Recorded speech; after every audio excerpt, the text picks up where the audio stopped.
We're in Cameron Cove. Devlin Bay is nicer, just for the record. And we were just talking about anchoring and what it would be like to anchor in 20 or 30 feet of water again one day.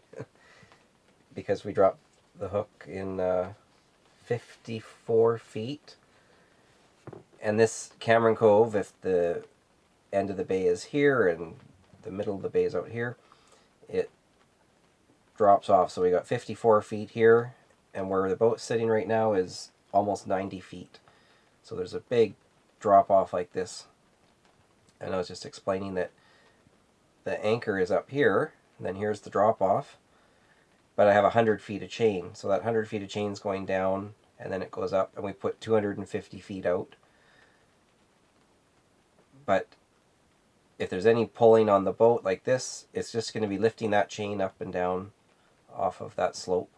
And there shouldn't, well, it would take a pretty strong blow before we got direct pressure on that anchor, so we should be good. And it's a mud and sand bottom according to the chart. So once it's buried in there and set, we should be good. Southwest is this way, there's big mountains, and that's the end of the bay, and southeast is this way, and there's a big mountain or big hill here.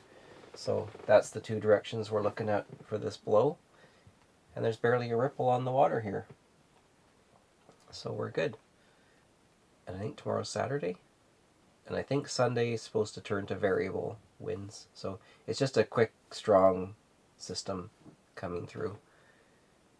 And you wouldn't know it sitting here that there's a system out there, but we were not going to get to Gillen Harbor. It got really ugly really fast.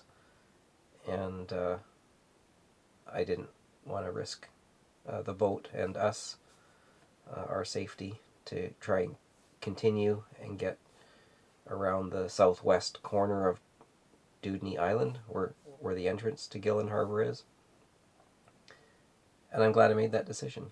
So we really wanted to go there, but it's not worth risking everything just to see it. So we're here now. We'll sit here and I think we'll just take it easy.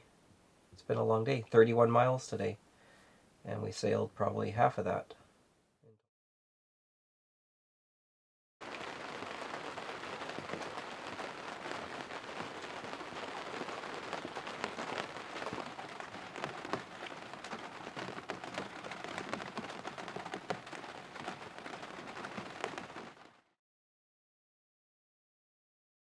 So what have you got on the go there? Tonight for dinner we are going to make some corn fritters. It's an old recipe from the Five Roses cookbook, which I think many people would have had in their homes growing up. And it's always nice to have meals that you can cook on a boat that don't make too much mess, that you can have most things kind of stored in cupboards that don't go bad too easily, and that are tasty, fast, hot, and even make leftovers that taste good the next day. Sounds yummy.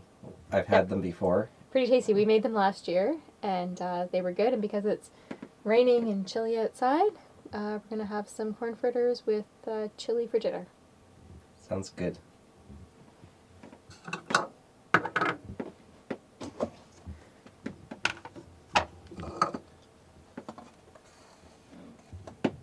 So we put some flour.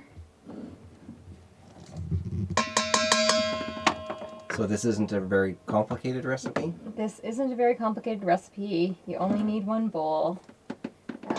Again, something that's really nice to be able to do. So you use a cup and a half of flour, 2 teaspoons of baking soda. Let's find your teaspoon. Somewhere, quarter. Half, 1 tablespoon. There's got to be a teaspoon around here. Half a tablespoon. 1 teaspoon. That's pretty simple. So flour, baking Flour, baking powder, powder, Not to be confused with baking soda. Yes, that's why I was just clarifying that. And I usually just bring a little bit of both baking powder and baking soda because both are needed for chocolate chip cookies. And I throw them in a little container labeled so that they don't go anywhere. 1 1/4 teaspoon of salt. We've got some sea salt here.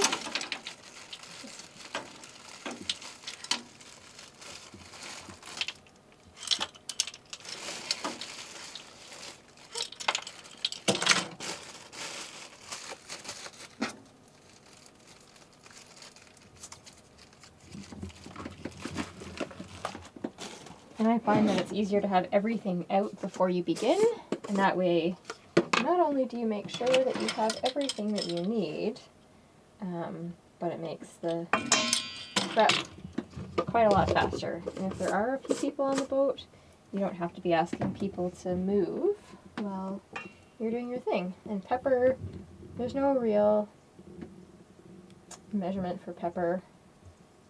It's kind of as much as you'd like.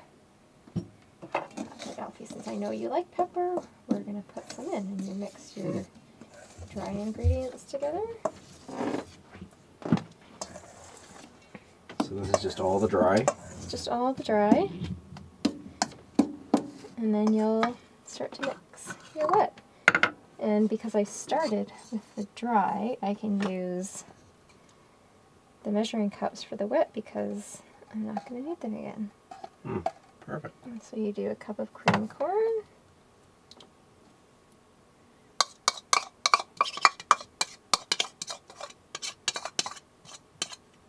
Actually, might put a bit more pepper in this in a minute. Oh, it's a bit more like cream corn. 2 eggs.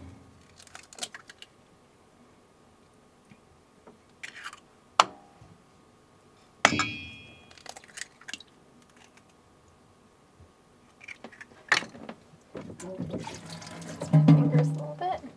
And 2 tablespoons of milk.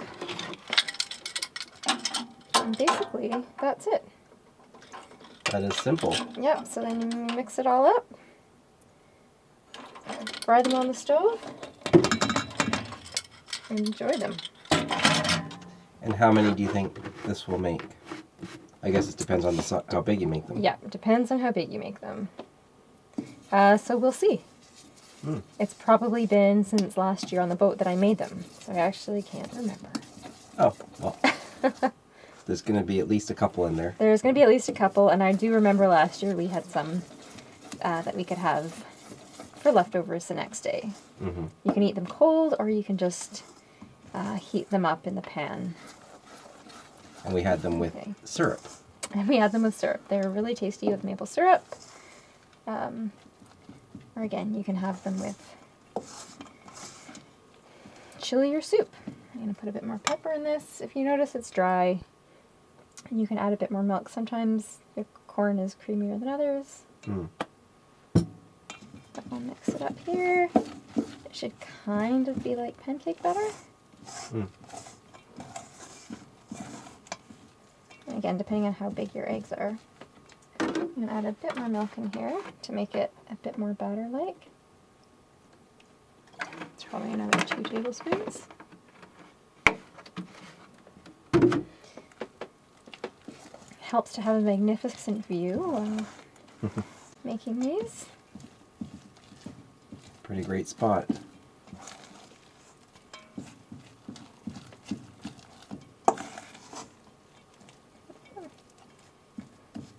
That's looking a little better. Yeah, it's just sticking together a little bit more.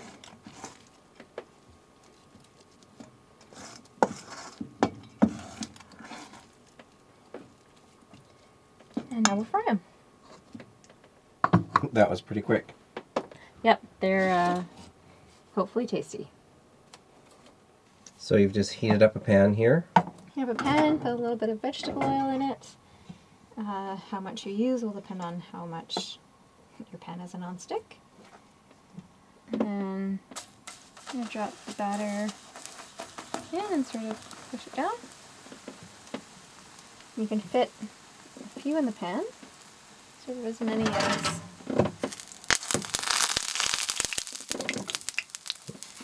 Didn't like that. careful because the oil sometimes splatters. A bit thick. I might add a bit more milk to it. And put one more here. I want to find recipes that are pretty forgiving on boats. Mm.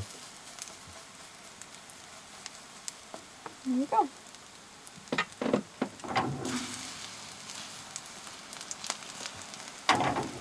Swirl around to make sure that they don't stick.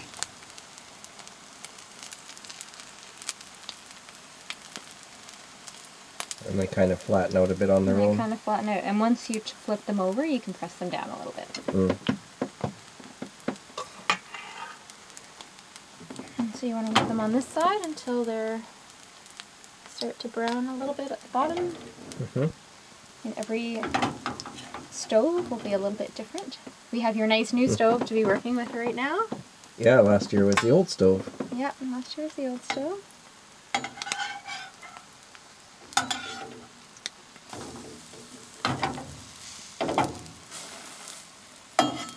And press it down. Now you can flatten it out.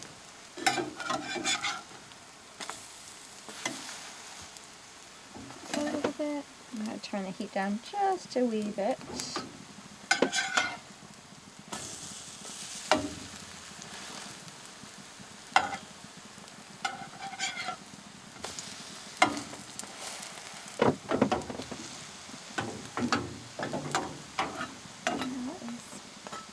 Cook a little bit on this side.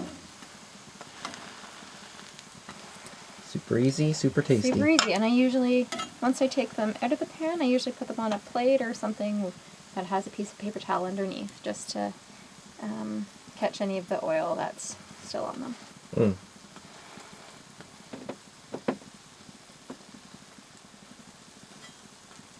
In a few minutes, you'll be able to taste them. That's the part I'm looking most forward to. So there's the pan full of corn fritters, and it made that batch that Devlin made 16. 16 corn fritters. You don't see all 16 there because Some of them have disappeared somewhere. somewhere. So But we verified that they taste delicious. yes, and there were 16.